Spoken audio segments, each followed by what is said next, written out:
À l'âge de 77 ans, Daniel Prévost murmure une phrase glaciale, presque chuchotée, comme un aveu solennel. Je ne pardonnerai jamais à 5 personnes. Ces mots flottent dans l'air, lourds de signification, empreints d'une douleur qui n'a jamais cessé de le hanter.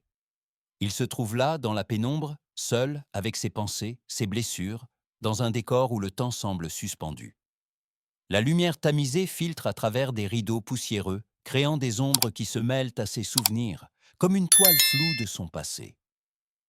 Les murs de la pièce semblent se refermer sur lui, et la pièce elle-même semble résonner de cette phrase inoubliable.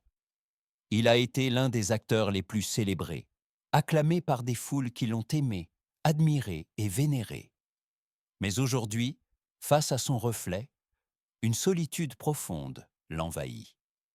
Car derrière la gloire, derrière le sourire éclatant qu'il a partagé avec le monde, se cachent les cicatrices invisibles des trahisons qu'il n'a jamais pu guérir. Ce ne sont pas des blessures physiques, mais des plaies émotionnelles, des souvenirs d'une époque où il croyait encore aux promesses, aux rêves et à l'humanité. Mais aujourd'hui, il sait que certains visages resteront à jamais figés dans sa mémoire, imprégnés de l'acide de la rancœur. Ce n'est pas l'injustice qui le tourmente, mais la manière dont ces personnes ont marqué son âme, chacune à leur manière. Mais qui sont ces 5 personnes qu'il n'a jamais pu oublier? Ces 5 visages qui, au fil des années, sont devenus des fantômes de son passé, des échos d'un temps révolu? Les réponses se cachent dans l'obscurité de cette pièce, et les révélations ne feront que grandir, un par un, face à ses yeux. Daniel Prévost naquit dans une petite ville tranquille, loin des projecteurs et du bruit de la célébrité. Ses premières années furent marquées par une certaine forme d'isolement, à la fois géographique et émotionnel. Le bruit de la vie urbaine était un lointain souvenir pour lui, et les rires des enfants dans les rues étaient des sons qu'il n'entendait presque jamais. Il se souvient de la lumière pâle de l'aube qui pénétrait à travers les rideaux de sa chambre, baignant les murs d'une couleur douce, presque nostalgique. Ce monde tranquille, tout en silence et en ombre, façonna en lui une personnalité introvertie, marquée par une forme de réserve. Son père, un homme silencieux et distant, travaillait sans relâche pour subvenir aux besoins de la famille, mais n'exprimait jamais ses émotions. Sa mère, en revanche, était une présence constante dans sa vie, douce et aimante, mais avec un tempérament fragile. Ses parents, bien qu'aimants, n'avaient pas l'habitude de montrer leurs sentiments, ce qui laissait Daniel dans une sorte de vide émotionnel. Il n'était pas question de mots d'amour ou de gestes tendres. Son enfance, bien qu'en apparence paisible, était remplie de non-dits et de silences lourds. Dès son plus jeune âge, Daniel apprit à se faire discret, à se glisser dans les ombres pour éviter d'être vu. Le silence est plus sûr, se disait-il souvent, se cachant derrière une façade d'indifférence. À l'école, il était un élève brillant mais solitaire. Il observait les autres enfants jouer ensemble, mais n'arrivait jamais à s'intégrer complètement. C'était comme s'il était toujours un pas en dehors du cercle, comme un spectateur du monde qu'il ne pouvait pas vraiment toucher. Il n'avait pas d'amis proches, mais il n'était pas non plus seul au sens traditionnel du terme. Il avait appris à se suffire à lui-même. Mais c'était une solitude silencieuse, une douleur profonde qui s'installait en lui sans qu'il n'ait les mots pour la décrire. Loin des jeux insouciants de l'enfance, il apprenait, dans l'ombre de sa chambre, à protéger son cœur. Et c'est à ce moment-là que les premières graines de rancœur et de méfiance prenaient racine en lui. La souffrance de n'être jamais vraiment vu ni compris allait le marquer pour toujours. C'est cette blessure, cette solitude, qui l'accompagnerait tout au long de sa vie, et qui, plus tard, nourrirait sa capacité à ne jamais pardonner. Le chemin vers la célébrité de Daniel Prévost ne fut pas pavé de fleurs. Il n'était pas né dans un milieu favorisé, et ses débuts dans le monde du spectacle furent marqués par des échecs et des tentatives infructueuses. Mais son désir ardent de s'échapper de sa petite ville, de s'affranchir de son passé silencieux, le poussa à Paris, où il espérait que les feux de la scène éclaireraient un avenir qu'il n'avait jamais imaginé. Il arriva avec un rêve simple mais grand, devenir quelqu'un, être vu, être admiré. Les premières années furent difficiles. La capitale, à la fois excitante et écrasante, sembla d'abord un océan dans lequel il se noyait. Les auditions échouées, les portes fermées, les échecs cuisants. Mais Daniel ne se laissa pas abattre. Il savait que la clé résidait dans la persévérance. Il se donna entièrement à son art, aux répétitions interminables, aux rôles secondaires qui ne le satisfaisaient pas encore, mais qui lui permettaient de vivre son rêve, même s'il n'était qu'une lueur lointaine. Puis, un jour, tout changea. Une rencontre, un rôle inattendu. Daniel décrocha un rôle dans une production qui allait le propulser sous les projecteurs.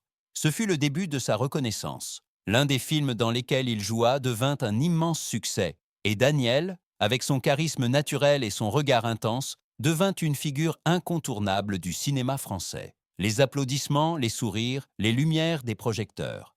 Il se souvint de ces moments où il avait cru que tout cela était hors de portée, et maintenant, il vivait dans ce monde où chaque jour était une nouvelle victoire. Les critiques le portaient au nu. Il devenait une icône, un acteur que l'on admirait, que l'on respectait. La célébrité semblait enfin lui offrir ce qu'il avait tant désiré, une place parmi les plus grands. Mais au fur et à mesure de sa montée en puissance, Daniel commença à se rendre compte que la lumière de la célébrité était aussi aveuglante qu'elle était éphémère. Le succès, qui semblait être une fin en soi, se révélait être un piège délicat, un fardeau qu'il portait à chaque instant. Les premières fissures de son monde parfait commencèrent à apparaître. Il souriait devant les caméras, ses mains fermes serrant le trophée qui symbolisait tout ce qu'il avait accompli. Mais dans son cœur, il y avait un vide qu'il ne pouvait expliquer.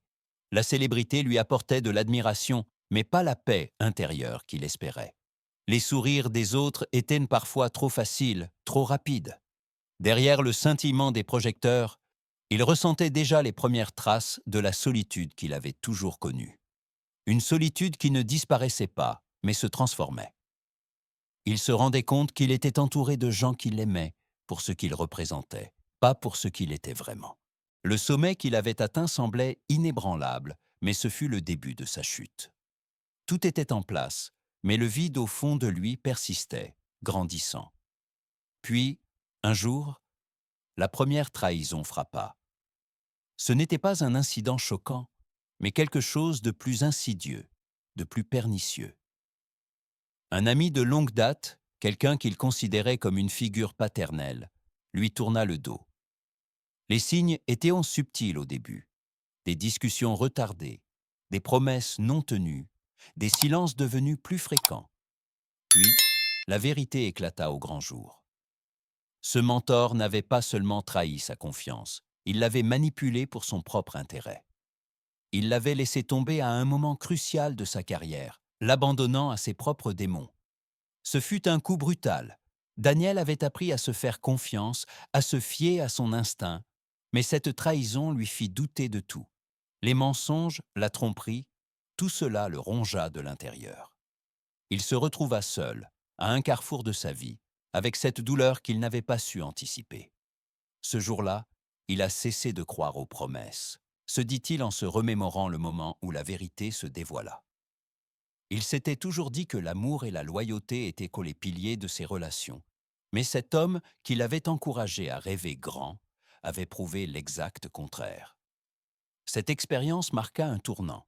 Il se referma davantage, devenant encore plus distant, plus méfiant. Le monde qui semblait si prometteur se teintait désormais de gris. Chaque sourire semblait suspect. Chaque geste d'amitié semblait caché derrière un masque d'hypocrisie. Ce n'était pas la première trahison, mais c'était la plus douloureuse, car elle venait de quelqu'un qu'il avait estimé et respecté. Depuis, ils gardent leur nom gravé dans le silence, disait-il souvent, ces visages devenant des fantômes qu'il traînait partout avec lui. 5 visages, 5 histoires, 5 blessures qu'il n'arrivait pas à oublier. Mais la plus grande douleur venait du fait que ces blessures étaient issues des personnes qu'il avait choisies, en qui il avait cru et qu'il avait laissé tomber. La souffrance était plus profonde qu'il n'aurait jamais imaginé. Et chaque jour, il s'éloignait un peu plus du monde autour de lui. 5 noms, 5 blessures, 5 trahisons qu'il n'a jamais pu effacer. Chacune de ces personnes a marqué la vie de Daniel Prévost, non seulement par des actes de trahison, mais par la manière dont elles ont façonné la personne qu'il est devenu. Ces visages, gravés dans sa mémoire, ne s'effaceront jamais. Leurs histoires sont devenues des chapitres douloureux de son existence, des cicatrices invisibles, mais profondément ancrées. Le premier visage, la promesse brisée. C'était une amie d'enfance, la première personne à qui il avait ouvert son cœur. Elle avait été son refuge, sa confidente, celle avec qui il partageait ses rêves et ses peurs les plus intimes. Mais un jour, elle choisit l'argent, le pouvoir et le succès au lieu de l'amitié.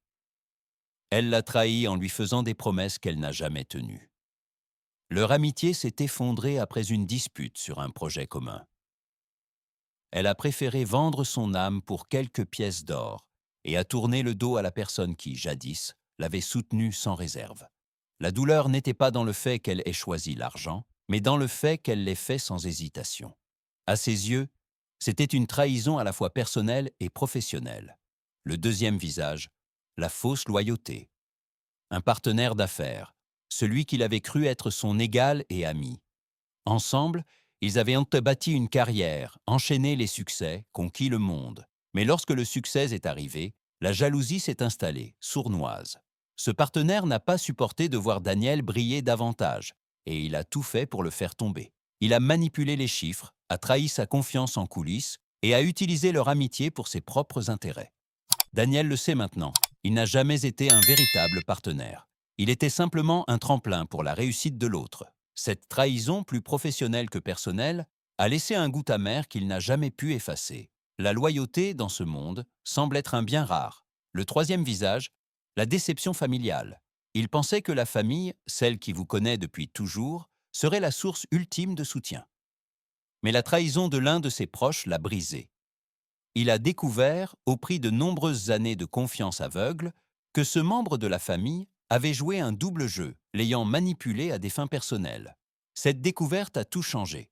Cette trahison l'a profondément marqué, non seulement par la douleur d'avoir été dupé, mais par la prise de conscience que même la famille peut se montrer cruelle et égoïste. Ce membre de la famille n'a jamais présenté de regrets, et ce manque de remords a rendu la blessure encore plus douloureuse. Le quatrième visage. L'indifférence du public. Le public, qui l'avait adoré et applaudi, s'était retourné contre lui lorsqu'il avait le plus besoin d'eux. Lorsque la presse a commencé à le critiquer, à le dénigrer, à le mettre dans une boîte qu'il ne reconnaissait plus, Daniel a ressenti cette blessure publique d'autant plus profondément. L'indifférence de ceux qui l'avaient jadis soutenu et aimé le blessait plus que tout. Les articles négatifs, les rumeurs, les critiques acerbes de la presse étaient un coup de poignard qu'il n'avait pas vu venir. Ce n'était pas la première fois qu'il était critiqué, mais cette vague d'indifférence de la part du public l'a laissé sans voix. Il avait donné tant de lui-même pour satisfaire les attentes des autres, pour répondre aux besoins d'un public exigeant. Mais au moment où il en avait besoin, il se retrouvait seul, rejeté. Le cinquième visage, lui-même. Et le cinquième, celui qu'il ne pardonnera jamais vraiment, c'est lui-même. Oui, Daniel se rend compte aujourd'hui que la plus grande trahison, la plus profonde blessure, est celle qu'il s'est infligée à lui-même. La souffrance qu'il a laissé grandir à l'intérieur de lui, la manière dont il a ignoré ses propres besoins émotionnels, ses désirs, son bien-être. Il a sacrifié son âme pour plaire aux autres, pour répondre aux attentes du public, de ses amis, de sa famille. Mais dans ce processus, il a perdu son identité. Il a oublié ce qui était important pour lui. Le plus grand combat qu'il a mené n'a pas été contre les autres, mais contre lui-même, contre ses propres démons intérieurs. Cette trahison personnelle est la plus douloureuse de toutes, car elle n'a jamais été visible. Elle a toujours été silencieuse, cachée derrière le masque du succès et de la célébrité. 5 visages, 5 blessures, 5 trahisons qu'il n'a jamais pu effacer. Mais malgré tout, il sait qu'il n'a jamais trouvé la paix en pardonnant à ces personnes. Il n'a jamais trouvé la paix, parce que parfois, le vrai pardon n'est pas pour les autres, mais pour soi. Et Daniel Prévost, au fond de lui, sait qu'il doit encore apprendre à se pardonner. Lentement, le silence envahit à nouveau la pièce. Les mots, les visages, les douleurs semblent s'éclipser dans l'air lourd de la fin d'un chapitre. Daniel Prévost, toujours seul face à ses souvenirs, Regarde les images des 5 personnes qu'il n'a jamais pu oublier. Leur présence, bien qu'intangible, flotte encore autour de lui comme des ombres persistantes. Le poids des trahisons ne se fait pas plus léger avec le temps, mais il comprend peu à peu que la douleur, bien que dévorante, fait aussi partie de ce qu'il est devenu.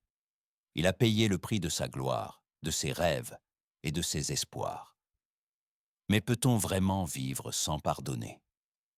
Ce silence, si épais qu'il en devient presque palpable, est rempli de l'écho des questions qui ne trouveront jamais de réponse.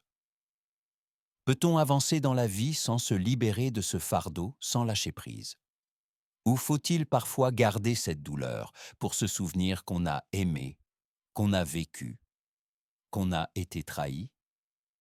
Le pardon semble, à cet instant, un chemin trop difficile, trop long, trop intime. Daniel regarde au loin, les yeux perdus dans l'obscurité de la nuit qui tombe. Peut-être qu'un jour, il saura lâcher prise. Mais aujourd'hui, il sait seulement que ces 5 visages ne disparaîtront jamais vraiment et qu'il faudra vivre avec eux. Leurs ombres seront à jamais gravées dans son âme, mais les questions restent. Peut-on vraiment guérir en pardonnant? Ou faut-il parfois choisir de vivre avec les cicatrices?